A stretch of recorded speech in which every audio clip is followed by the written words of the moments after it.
Bargaining, negotiations, and strike action are all hot topics in Alberta right now. That's because the contracts of close to 250,000 public sector employees have expired. Now, let's take a look at who could potentially strike and why this is all happening at once. This is what democracy sounds like. This rally in October shows many of those Albertans demanding a wage increase. Some are members of Edmonton Public School support staff who walked off the job for the day.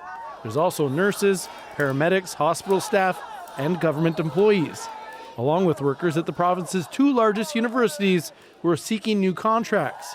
Now, most of the previous contracts were signed close to 4 years ago, and a lot has changed since then. You think about what we've all experienced in these last few years, right? The COVID pandemic, and then right after we kind of get through that, we have inflation levels that we haven't seen in decades. And so workers are feeling very much sort of stressed, and they're falling behind. And to catch up, some unions are seeking increases in the double digits. For example, the union representing nurses is seeking a 30% increase spread over 2 years. Public sector workers in Alberta have, made a grand total of about 3.5%.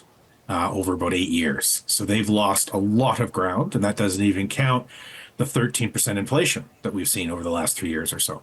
That's why I think Alberta public sector workers are in a bit of an ornery mood. It's why I think they're not prepared to accept something less, because they've been accepting less for quite a long time, and I think they're fed up. One current negotiation could have big impacts on healthcare. Now, the union representing Alberta nurses rejected the province's most recent offer in late October, and both parties are expected to return to the bargaining table to try to avoid a strike. Travis McEwan, CBC News, Edmonton.